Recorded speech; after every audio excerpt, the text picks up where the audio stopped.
시청자 여러분 안녕하십니까? 출발 성공 투자 박민영입니다. 안녕하세요. 김수정입니다. 하루 자고 나니까 기온이 뚝 떨어졌습니다. 그런데 뉴욕 증시에도 국채 금리가 다시 올라가고 유가도 올라가고 또 파월의 매파적인 발언 때문에 일제히 하락하는 모습을 보여줬습니다. 특히 테슬라가 이 HSBC에서 목표 주가를 내리면서 5%가 넘게 밀리며 나스닥의 하락을 주도하기도 했고요. 비트코인 같은 경우 지금 18개월 만에 최고가를 기록하는 등 이러한 흐름들이 꾸준히 시장에서 주목받고 있습니다. 네, 어떤 대응을 해야 될지 참 고민되는 일주일간 내려오던 국채 금리가 또 급반등을 보여주고 있는데 시장의 해석 같이 고민해 보도록 하고요. 전략도 챙겨가겠습니다. 어제 증시에서 어떤 소식들이 있었는지 같이 점검하시죠.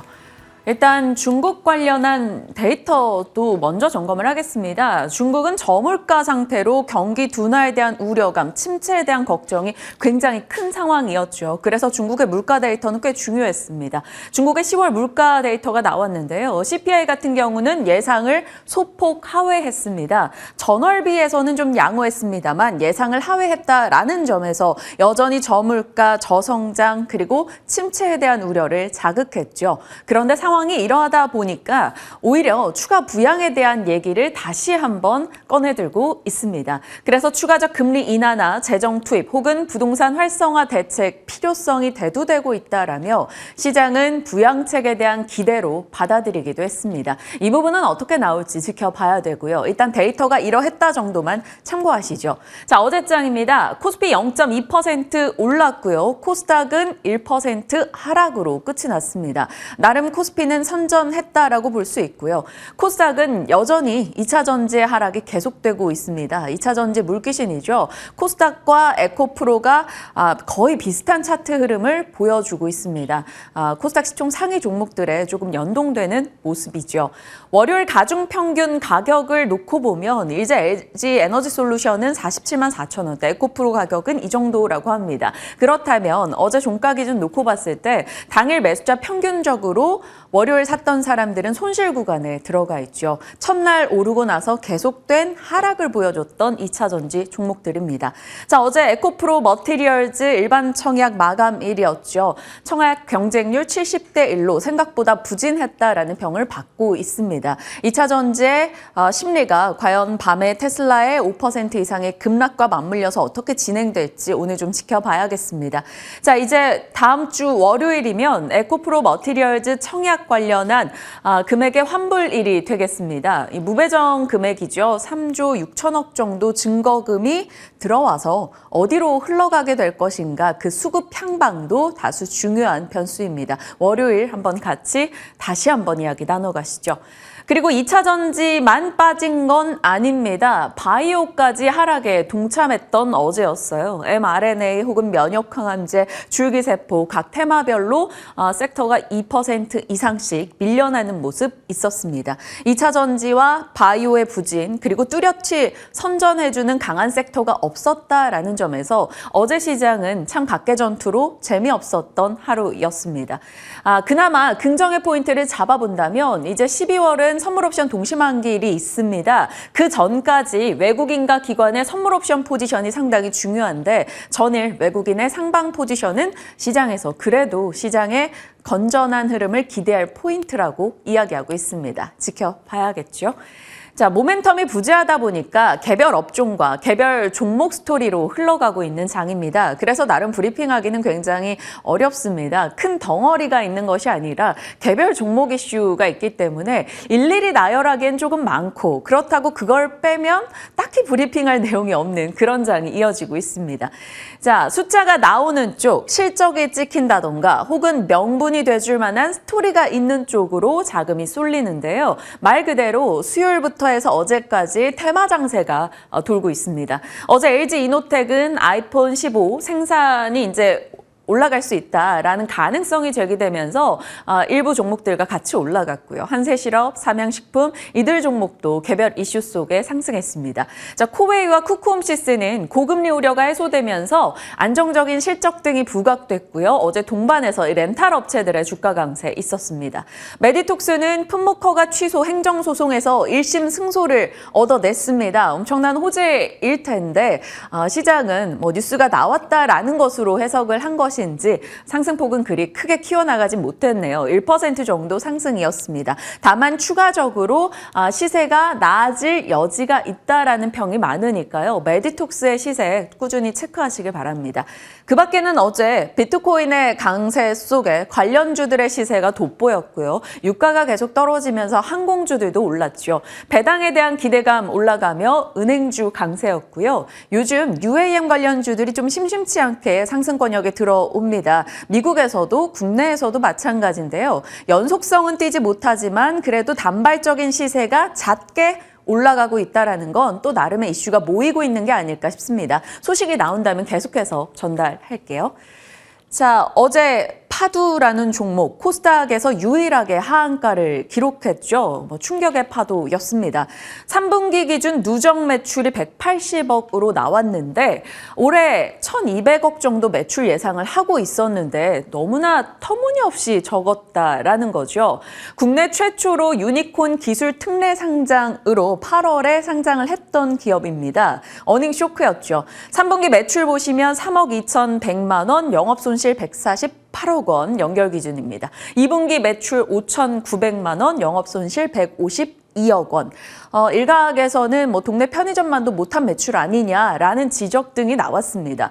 3개월 보호예수 물량 해제까지 맞물리면서 어제 하한가로 급락했는데 지금부터 더 중요한 것은 이게 되겠습니다. 8월 7일에 상장을 했단 말이죠. 그렇다면 이 2분기 실적이 이 정도로 부진했다라는 것을 어느 정도 감을 잡았을 텐데 그것에 대한 공유가 사전적으로 이뤄지지 않았다라는 점을 시장에서는 주목하고 있습니다. 그리고 연간 매출을 1,200억 정도로 보고 있을 정도 공격적으로 내다봤다라는 건데 이 정도 터무니없었다면 코멘트가 필요했었다라는 거죠. 이미 여기서 신뢰가 조금 뚝 떨어졌습니다. 거기다가 내용을 뜯어봤더니 파두가 SSD 컨트롤러와 SSD 모듈을 생산해서 납품하고 있는데 이 SSD 컨트롤러는 SK 하이닉스 향입니다.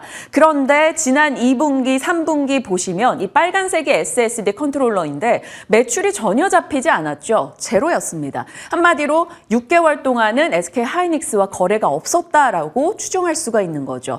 그러면 이 부분에 대한 우려감 시장은 당연히 가질 수밖에 없고요. 파두는 어제 걱정의 소식 속에 급락으로 거래를 마쳤습니다. 앞으로 어떻게 될지 좀 주목하면서 살펴야겠습니다. 실적 쇼크를 보고 파두가 이렇게 하한가로 내려갔듯이 시장은 지금 실적에 굉장히 민감하게 작용을 하고 있습니다. 나름 실적이 잘 나오면 올라가고 못 나오면 떨어지는 실적의 정방향 흐름을 보이는 건 건전한 시장일 수 있겠죠. 파두도 그랬고요. 좀 좋았던 쪽을 본다면 어제 비올이었습니다. 3분기 영업이익이 전년 동기 대비 70% 상승했죠. 컨센이 높았음에도 나름 긍정적인 실적을 내놨습니다. 그래서 이 실적이 나오고 나서 순간적으로 세론 물량이 있었는데 그마저도 이제 극복하면서 상승으로 거래를 마쳤죠. 어제 5% 올랐고요. 연간으로 봤을 때도 꾸준한 상승을 일단 이어가고 있습니다. 자, 이런 식으로 실적이 괜찮았던 쪽 혹은 괜찮을 것으로 기대되는 쪽은 이렇습니다. SK텔레콤, W게임즈, 클리오, 제이시스 메디칼, 코웨이, 비올, 덴티움 어제장에 실적에 긍정적으로 반응하며 올랐던 기업들이고요. 어제 부진한 실적으로 하락한 쪽은 LX아웃시스, 신성이엔지, 화천기계, 성광밴드, BMT, 카페24. 카페24도 급락 진행이 됐더라고요. 펄어비스도 하락했습니다. 이렇게 실적에 조금 민감하게 반응하는 장이다 보니까 오늘 실적 나오는 기업들도 잘 체크하셔야겠습니다. 오늘 JYP엔터 실적 앞두고 있습니다. 스트레이키즈 컴백도 오늘이다 보니까 이슈가 조금 있을 것 같네요. 한번 들여다보시고요. 페노션, 케어젠, 한국콜마, 홀딩스, 코오롱글로벌, 시젠 등 실적 예정돼 있으니까 보유자분들이시라면 체크하시길 바랍니다. 시간 외에서도 실적 나온 기업들, VT 눈에 띄었습니다. 매출, 영업이익 모두 다 예상보다 큰 폭으로 증가하는 수치를 내놨습니다. 그리고 4분기에 대한 전망도 긍정적인데요. 시장에서는 요즘 올리브영 외에도 다이소에서 VT가 판매되고 있는데 정말 사러 가면 찾아볼 수가 없습니다. 저도 한 동네 기준으로 3군데를 다녀봤는데 없더라고요. 그만큼 불티나게 팔리고 있는데 이것이 반영된다면 4분기 실적도 좋을 거다라는 기대감이 있고요. 일본 드럭스토어 매출도 늘어날 것으로 시장은 평가하고 평가하고 있습니다. 일단 어제 호실적 내놓고 시간 외에서 4.6% 상승했고요. 텔레칩스도 실적이 괜찮았습니다. 분기 최대 실적 나타냈어요. 매출과 영업이익 모두 다 전년 동기 대비 크게 늘었고 차량 AVN, 오디오, 비디오, 내비게이션, 향 AP 수주가 늘어났다라고 합니다. 내년도 신제품에 대한 기대감도 자리하고 있고요. 자, 반면에 한올 시스템은 시간 외에서 하락했는데 이 부분에 대한 실적 체크는 잠시 후에 도와드리겠습니다.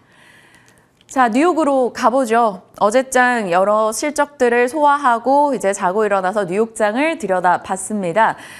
떨어지고 있더라고요. 이게 왜지? 하며 장중에 이제 시세 체크를 했는데 국채금리 이슈가 아무래도 영향을 줬습니다. 심기 불편하게 할 만한 뉴스 등이 있었는데 들여다보시죠. 7일부터 8일 3년 만기 국채 발행, 10년 만기 국채 발행 이 입찰이 있었죠. 3년 만기는 괜찮네 라는 분위기였고 어제는 뭐 그럭저럭이라는 분위기였습니다. 그런데 오늘 새벽에 이제 우리가 마주하게 된 30년 만기 국채 입찰 과정은 좀 최악이었다 라는 평이 나오고 있습니다. 왜 그럴까요?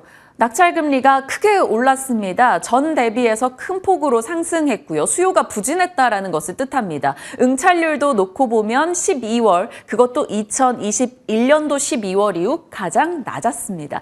간접 낙찰률, 해외에서 이 국채에 대한 수요를 말하는데요. 이 간접 낙찰률도 전에는 65%였는데 뚝 떨어진 60%를 기록했습니다.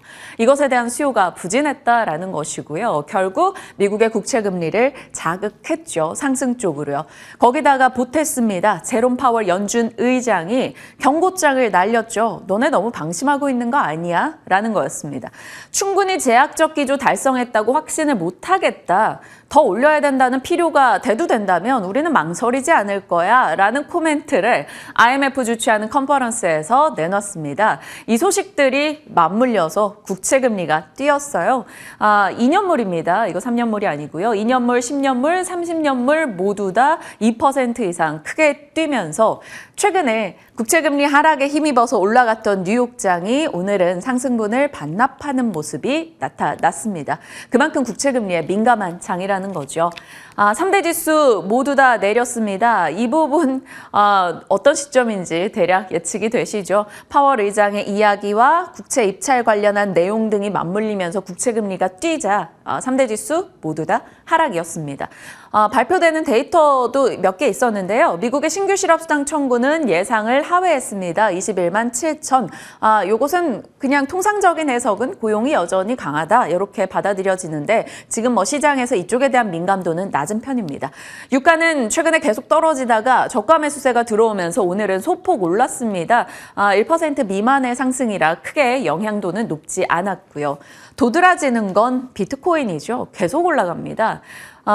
10월까지 비트코인이 올해 109% 올랐어요. 11월에 추가 상승을 보이고 있으니 상승폭이 어마어마합니다. 18개월 만에 최고가를 기록했고요. 탈달러 분산 흐름에 수혜를 받아가고 있습니다. 그리고 앞서 제롬 파월의 발언으로 인해서 시장은 내려갔고 월가에서는 이에 대한 평가가 좀 제각각인데 그 부분은 영향 자체가 크지 않을 것 같아 넣지는 않았습니다.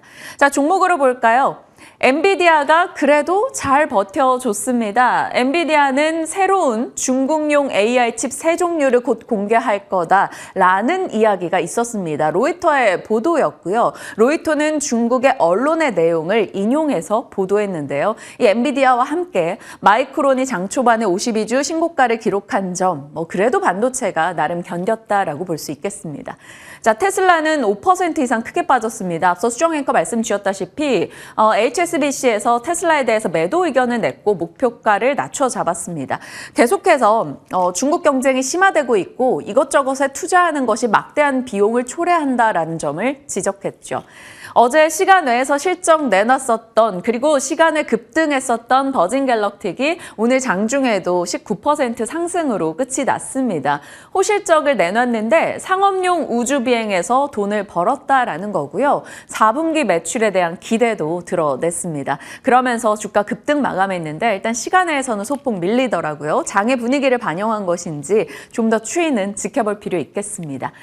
자, 애플도 하락했어요. 장중에는 오르고 있다가 마감대 체크하니까 결국 하락으로 시장 분위기 크게 벗어나지 못한 채 밀렸습니다. 애플은 이런 이슈 있더라고요. 유럽에서 20조 세금 폭탄 위기다. 아일랜드 조세 혜택 관련해서 법정 공방을 벌이고 있는데 여기에서 EU 측에 조금 유리한 발언이 나왔다라고 합니다. 결론은 내년에 나게 될 텐데 일단 이런 이슈가 있다 정도 체크하시고요.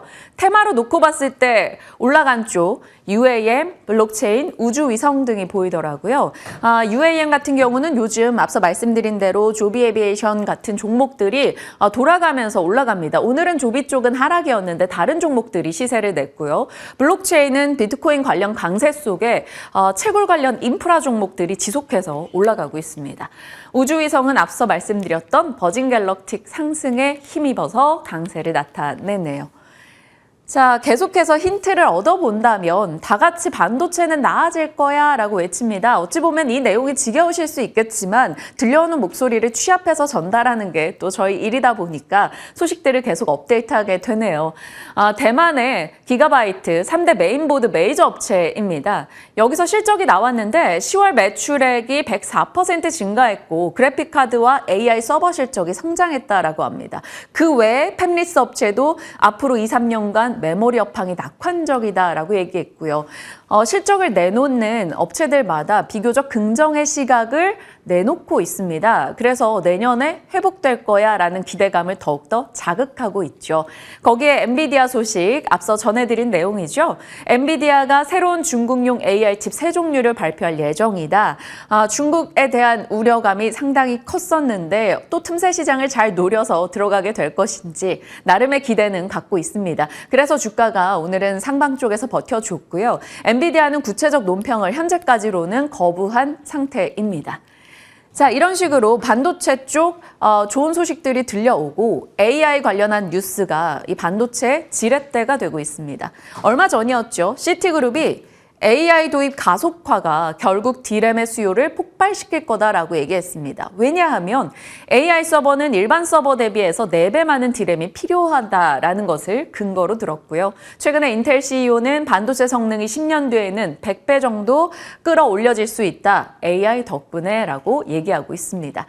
거기에 국내 뉴스가 추가됐죠. 나름 오늘 국내 반도체는 이쪽에서 반응을 보일 여지도 있겠습니다. SK 하이닉스 뉴스인데요. 내년도 설비 투자 10조를 진행하겠다라고 밝혔습니다. 올해 설비 투자가 평소보다 조금 적긴 했지만 올해 대비해서 한 50% 정도 증액되는 수치입니다. 그러면 우리가 언제나 그 돈 어디서 나는데? 라는 걸 생각해 볼 수 있겠죠. 내부 현금으로 투자 감당 가능하다라는 평이 많이 나옵니다. 쌓아놓은 돈이 많다라는 거죠. 그래서 SK 하이닉스가 어디에 투자하는가 보니 HBM 설비 혹은 TSV 설비, DDR5, LPDDR 설비 쪽에 투자를 늘리겠다라고 합니다. 그러면 TSV 공정 관련한 쪽에서 반응을 보일지 아니면 DDR5 쪽에서 보일지 한번 체크는 필요해 보입니다. 본더 쪽에서는 한미 반도체 대표적이죠. 트레이딩에서는 사이맥스도 많이 얘기가 됩니다. 그리고 다이신과 레이저 어닐링 쪽에서는 이오테크닉스 혹은 DIT 거론되고요.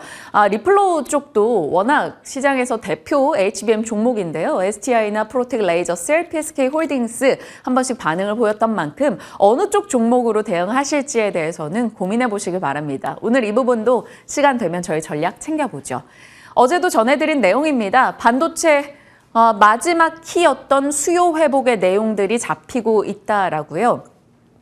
함정남 차장님 얘기하셨던 긴급 오더나 판가 인상이 포착되고 있다라는 것이 인상 깊어서 제가 어제 인용을 했었는데 어제 한 시장 조사기관에서 반도체 쪽이 우리 좀 빨리 줘 라며 대금을 선불하는 경우까지 나타나고 있다고 합니다. 생각보다 공급을 많이 줄인 것에 대해서 이제 좀 시장이 바라는 회복 신호가 나오는 것인지 지켜봐야 될 것 같습니다.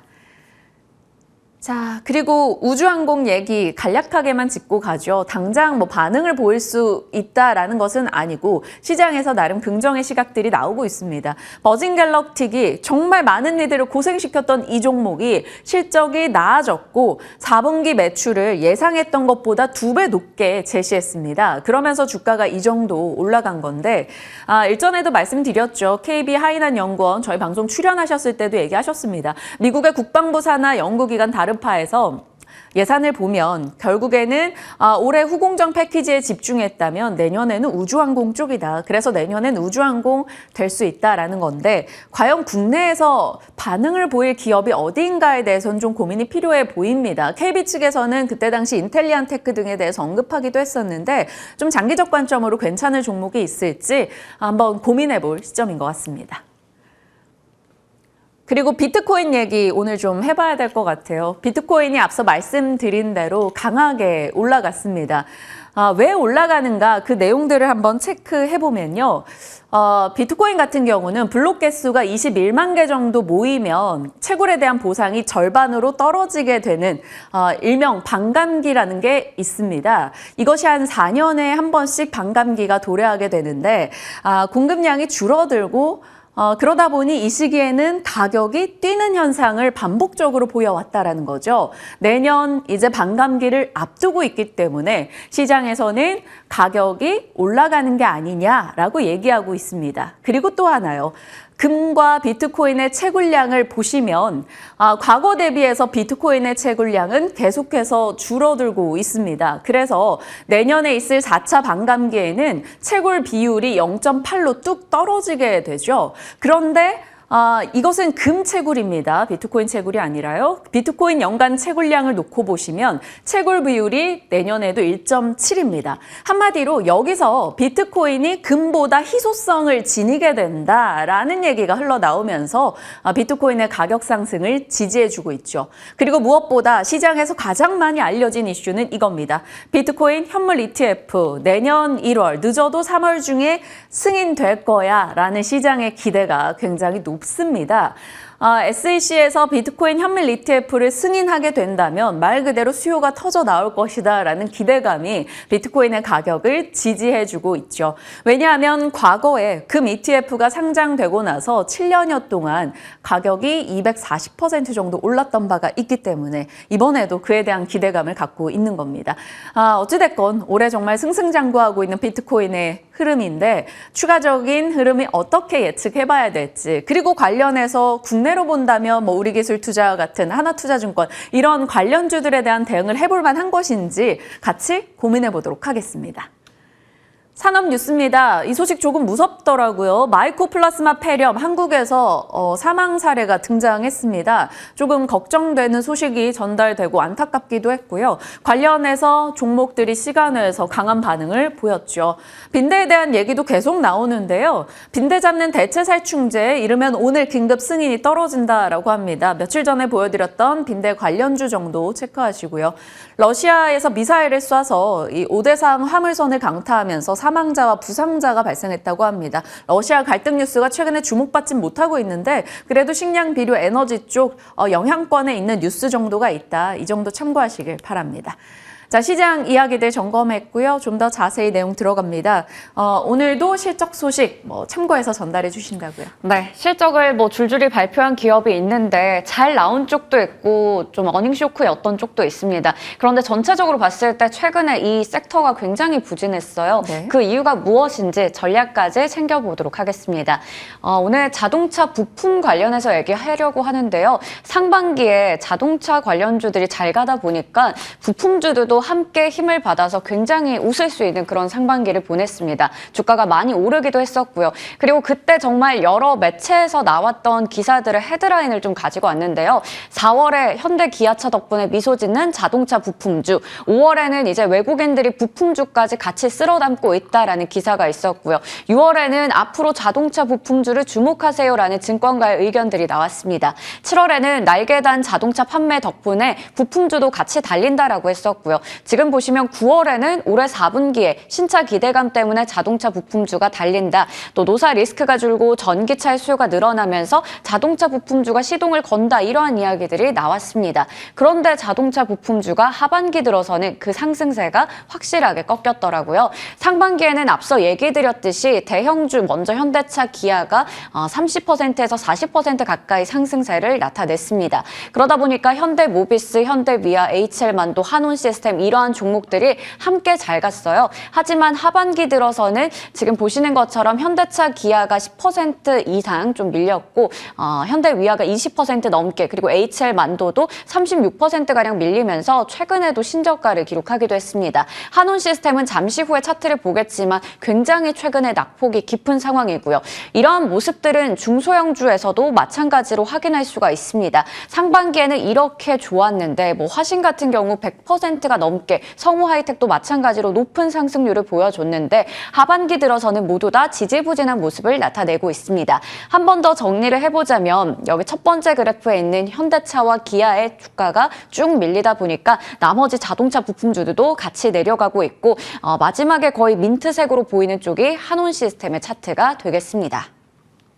그렇다면 왜 쉬어가는 걸까요? 이 자동차 관련주들이 쉬어가다 보니까 부품주도 마찬가지로 날개가 꺾인 것처럼 보이는데요. 상반기에는 시장조사업체 마크라인즈에 따르면 올해 상반기에 전 세계 전기차 판매량이 전년 동기 대비해서 40% 늘어났다라는 소식들이 전해졌습니다. 전기차가 잘 팔리고 있다, 신차 효과를 가져가고 있다, 이런 소식들이 전해졌고요. 미국의 정부 보조금 지원까지 업어가면서 글로벌 전기차 시장이 폭발적인 성장세를 나타내고 있었습니다. 그러다 보니까 현대차, 기아에서도 미국의 전기차 전용 공장 건설을 확정하는 등등 여러 기업들이 뛰어든다, 이런 소식들을 쉽게 찾아볼 수가 있었죠. 하지만 하반기 들어서는 글로벌 전기차의 수요가 부진하다라는 부분들이 확인이 되기 시작했습니다. 그러다 보니까 글로벌 완성차 업체들이 전기차 생산 계획을 취소하거나 축소를 했어요. 포드 측에서도 투자금을 줄이기 시작했고 여러 가지 그런 부분들이 나오다 보니까 이 업황 자체가 안 좋다라는 게 확인이 됐습니다. 거기다가 고금리라서 마진을 남기는 게 참 부담스러운 상황인데 지금 미국에서 이 전미 자동차 노조에서 파업이 있으면서 또 인건비가 올라가고 거기에 따른 비용 우려까지 더해지기도 했습니다. 그러다 보니까 향후 실적 불확실성이 나타났죠. 자동차 부품주에 대해서 목표 주가를 내리는, 실적에 대한 눈높이를 내리는 리포트들이 많이 나왔고요. 업계에서 계속해서 감산에 들어가면서 현대차나 기아 측에서도 자동차 부품의 감산 요청, 이런 소식들이 나오면서 부품주들이 함께 힘이 빠진 겁니다.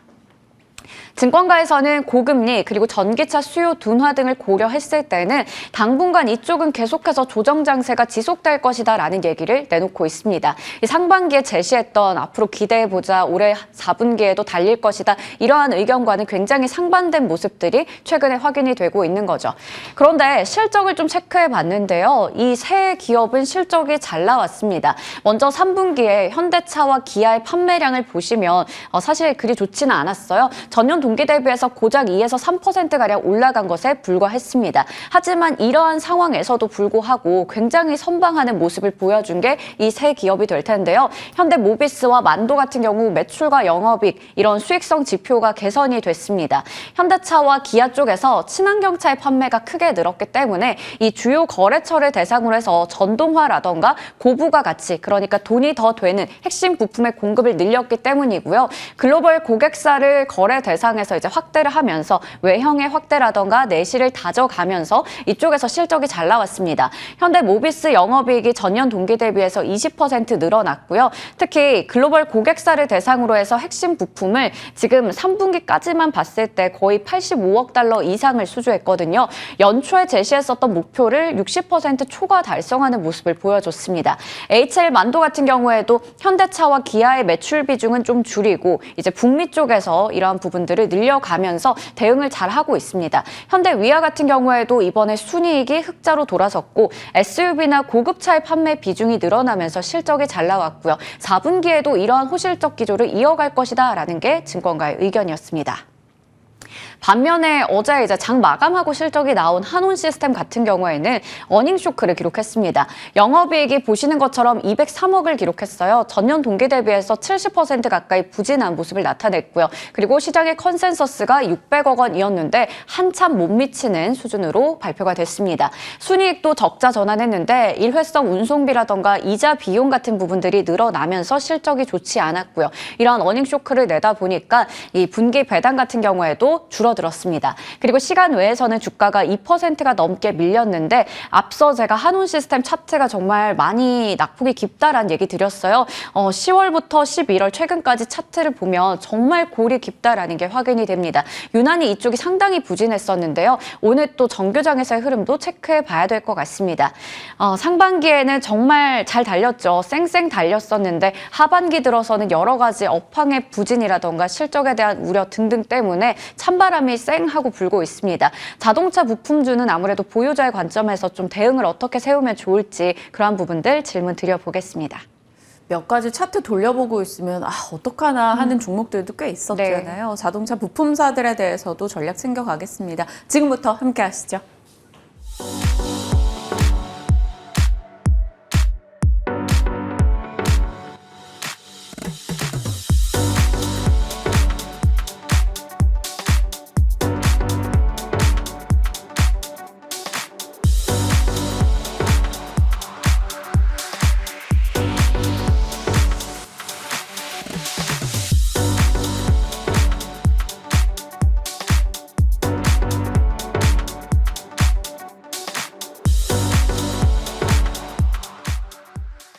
시장 이야기 진만쌤과 함께합니다. 어서 오세요. 네, 안녕하세요. 네. 시장 보면서 저희가 브리핑 아이템을 뽑기가 너무 어려웠습니다.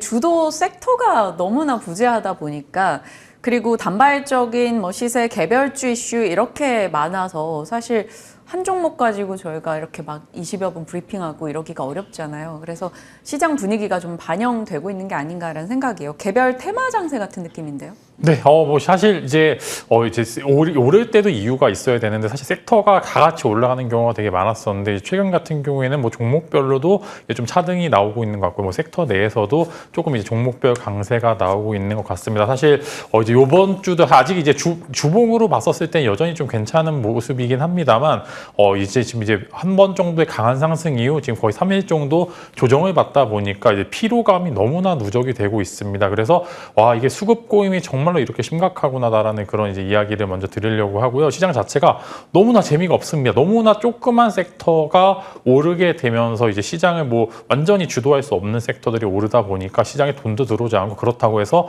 매도량도 많은 것도 아니고 매수량도 많은 것도 아니고 정말로 갈팡질팡할 수밖에 없는 상황인 것 같습니다. 그래서 여러분들께서도 이럴 때일수록 엄청 단기 트레이딩 하시는 분들께서는 또 꽤나 괜찮은 시장일 수도 있겠지만 그렇지 않으신 분들께서는 굳이 시장에 대응하기보다는 일단은 시간에 좀 더 맡기실 필요가 있을 것 같고요. 이제 화요일 강한 상승 때 베팅하셨던 분들께서는 조금 이제 쓰리슨 좀 패배의 모습을 보실 수 있는 상황인데 네. 그럼에도 여전히 일단 지수는 그래도 갭만 메우게 되면 한 1%에서 2-3% 정도의 추가적인 조정이 차라리 나와서 그 이후에 이제 오히려 보기 좋은 그런 상황이 될 것으로 예상이 되기 때문에 조금만 오늘 정도까지는 하락을 염두에 두고 다음 주에 한번 강한 반등을 한번 기대를 해보시면서 시장을 대응해 보시면 좋을 것 같습니다. 그래서 전반적으로 이제 2차 전지 대장주들의 갭상승 후의 휴유증이 거의 다 나온 것 같고요. 일단은 거의 다 갭상승 부분을 메꿨습니다. 이제 보면 이제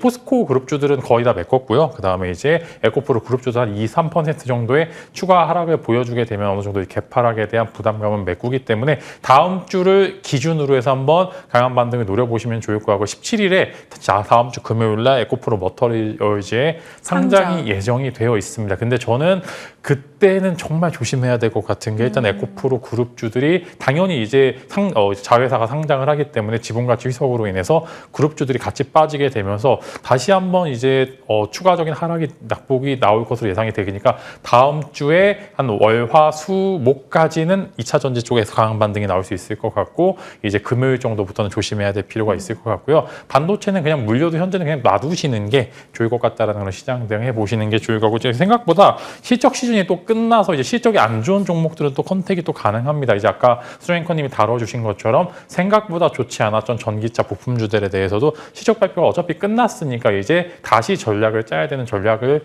말씀을 드릴 예정이니까 이어서 집중해 보시면 좋을 것 같습니다. 네. 좋습니다. 주도 섹터가 부재하다 보니까 트레이딩에 좀 더 집중됐던 하루였고 말 그대로 수급이 이동하는 곳에 상승의 명분을 갖다 붙였던 그런 느낌의 이틀이었습니다. 일단 오늘까지는 밤사이 뉴욕장을 고려해 봤을 때 어느 정도 하락 쪽으로 염두에 두고 다음 주에 전략을 새로이 긍정적으로 잡아보자 말씀 주셨네요. 근데 다음 주에 또 저희 말씀하신 에코프로 머티리얼즈 상장도 있고 뭐 수능도 있고 네. 뭐 이러다 보니까 일정들도 꽤 많기는 합니다. 저희도 이제 한 주 호흡하면서 계속 정리할게요. 지금은 조금 심플한 건 실적이 잘 나오면 올라가고 못 나오면 빠지는 흐름이 나오다 보니까 그냥 실적 잘 나오는 종목 공부해서 대응을 해봐야 될까라고 약간 심플한 사고를 갖게 됩니다. 어제 시간 외에서 텔레칩스, VT가 좋은 실적이 났어요. 이들 종목에 대해서 의견을 좀 확인받고 싶습니다.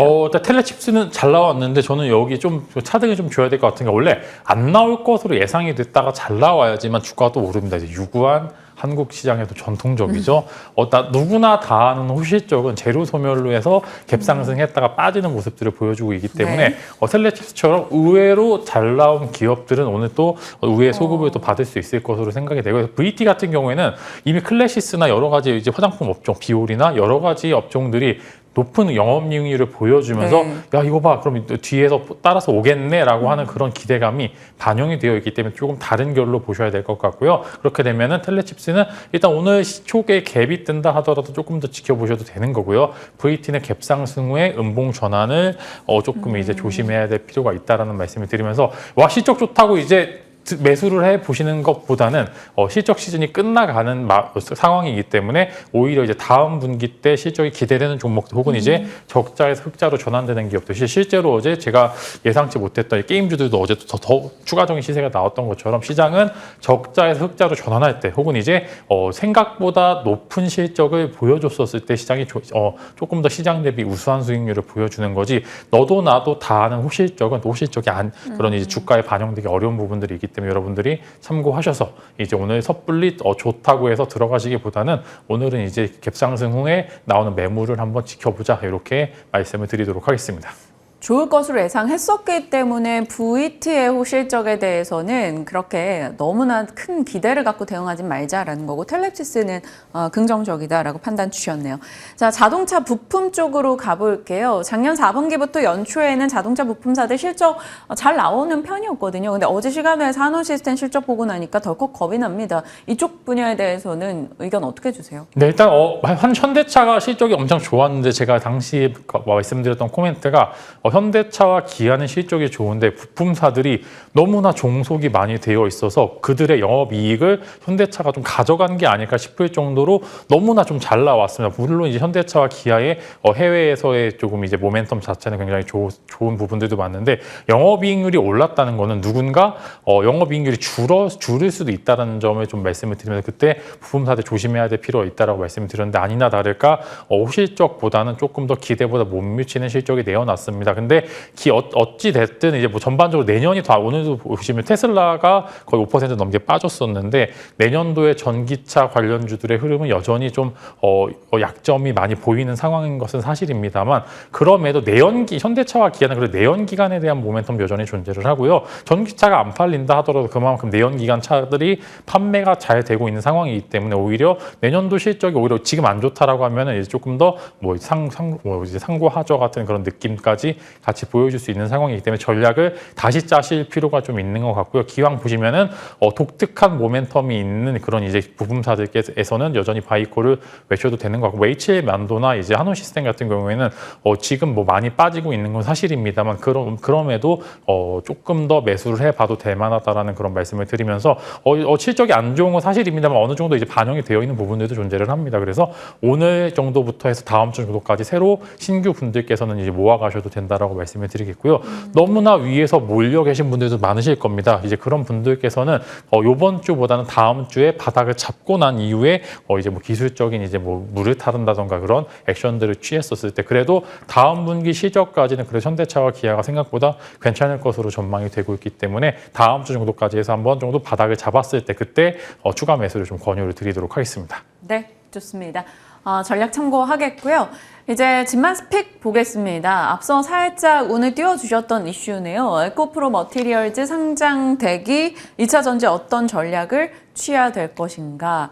3일차나? 그러면 월화수는 기대해 볼 수 있다라는 거예요? 네, 일단은 뭐 제가 생각했던 기술적으로 이제 반등 나오는 부분들이 결국에는 이제 그것을 한번 밟고 갈 것 같습니다. 이제 아까 말씀드린 것처럼 1에서 2% 정도의 추가 하락, 지수 추가 하락은 조금 고려를 해 보셔야 된다라고 말씀을 드렸었는데 일단은 17일에 좀 포커스를 좀 마치고서 한번 이제 오늘 사실 종목 이야기하기가 너무나 어려워서 한번 다음 주까지 제가 한번 소설 혹은 이제 시나리오를 한번 써봤는데 네. 일단은 2차 전지주들의 좀 상승 이후에 과대 낙폭이 있는 거는 충분히 사실입니다만 그럼에도 이제 오늘 종가 혹은 이제 다음 주 월요일 시초가 정도에서는 충분히 이제 좀 고려를 해 볼 만한 상황이고요. 오히려 하락을 했기 때문에 공매도 쇼커버가 현재 구간에서는 충분히 나올 수가 있습니다. 다들 아시다시피 생각보다 그 상승 이후 한 번 정도 이제 에코프로가 상한가 나오는 날 쇼커버량이 그렇게 많이 안 됐습니다. 그렇기 때문에 오히려 하락을 한 이제 오늘 종가 혹은 이제 다음 주 월요일 시초가 정도부터 해서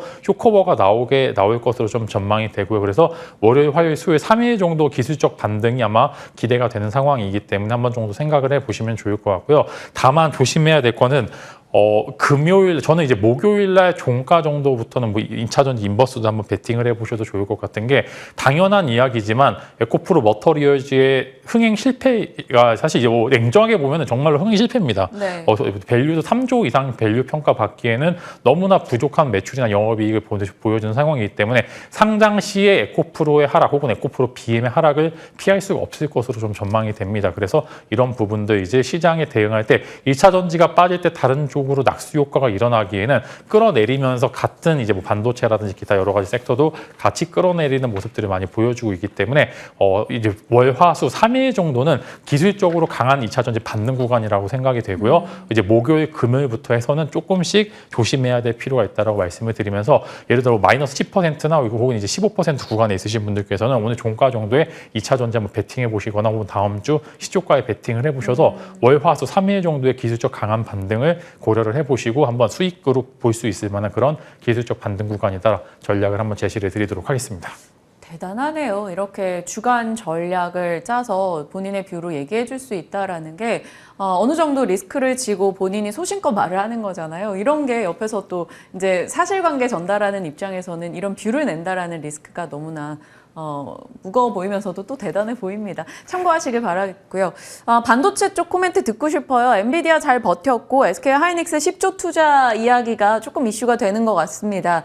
HBM을 필두로 한 반도체 쪽 어떻게 대응하실지 탑픽 있으신지 주세요. 네, 뭐 여전히 반도체들에 대해서는 이제 물려도 반도체라고 제가 강조 드렸던 부분들이 좀 있습니다. 그래서 그 생각보다 주가 탄력성이 안 나온 건 사실입니다만 그럼에도 하락에서 좀 많이 잘 버텼다라는 점 여러분들이 생각해 보시면 좋을 것 같고 이제 HBM이라는 그런 라인에 맞춰서 생각을 하게 된다라고 하면 여전히 뭐 한미반도체, 이수페타시스 같은 대장주 역할을 하는 종목들 위주로 한번 컨택을 해 보시는 게 좋을 것 같고 지금은 근데 새로운 종목을 찾기보다는 이제 너도 나도 아는 그런 종목을 하단부에서 잘 잡는 게 좋다라고 좀 생각이 됩니다. 그래서 하이닉스의 투자 캐파 발표는 이 HBM 쪽으로 집중이 되어 있기 때문에 관련주들 이제 한 번 정도 이제 뭐 이수페타시스, 한미반도체 같은 그런 기업들 한번 살펴보시는 게 좋을 것 같다라고 말씀을 드리겠습니다. 한미반도체, 이수페타 기존에 말씀 주셨던 종목들 다시 한번 강조해 주셨네요. 참고하겠습니다. 시간이 아쉽네요. 뭔가 더 질문 드릴 것들이 많았는데 어느 정도 여기서 마무리 지어야 될 것 같습니다. 진만쌤 한 주 고생해 주셨습니다. 고맙습니다.